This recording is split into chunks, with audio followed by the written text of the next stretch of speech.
A full tide of glittering stars and fluorescent galaxies washed across the darkness of eternity. The flood of heaven a welcome distraction to Crater Trueblood, who lay in a crumbling ditch waiting to kill or be killed. Actually, it wasn't a ditch at all, but an ancient rill that had fallen inward between two faults in the moon's crust. But the colonel had called it a ditch, and Crater supposed it didn't matter much what it was called, considering it was just a place to hide before a battle began. To his left and right, 30 Heel-3 miners turned irregular soldiers gripped their electric railgun rifles and lay in the gray, gritty dust, waiting for the signal to attack. Crater brought his helmet scanner down to the crater-pocked plane that fronted the dustway, the main Heel-3 convoy road that crossed 1,000 miles of the moon from Moontown to Armstrong City. To the west, snaking around a low hill, a convoy of Heel-3 trucks was trundling along toward a feature on the dustway known as the sinking ship, a big brown rock that looked like the prow of a ship sinking into the dust. The convoy was bait for the enemy. If all went according to the colonel's plan, the convoy would be ambushed by the crowhoppers, who would then be ambushed themselves. Crater saw the glint of something metallic on the other side of a low hill. The colonel's plan was working. The crowhoppers were coming.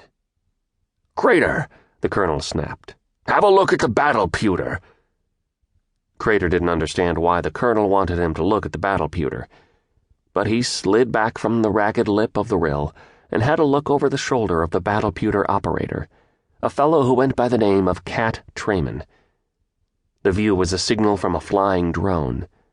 In the light gravity of the moon, the drone, no bigger than a small earthly bird, pulsed along using laser bursts to keep it aloft while it scanned the ragged surface below.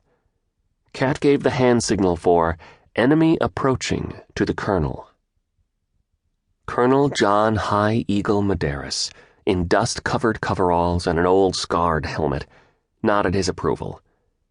Infrared signature showed the creatures moving across the plain, threading through a crater field. "I count 20 moving into position to ambush the convoy, Colonel," Cat said. "No evidence of spider walkers." Crater was glad they weren't going to have to face the 8-legged war machines the crowhoppers sometimes rode into battle. In past battles, he'd fought these mechanical beasts with artificial intelligence and snapping pincers, and thought himself lucky to have survived. The crowhoppers on foot were tough enough. Crater studied the battle pewter screen and saw the signature of a jump car parked a mile to the rear behind the rim of a large crater.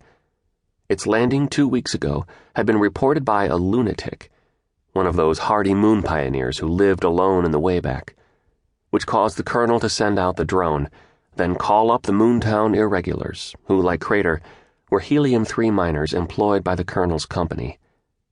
The crowhoppers were part of an invading force, mostly destroyed by Lunar Council forces over a 3-year period.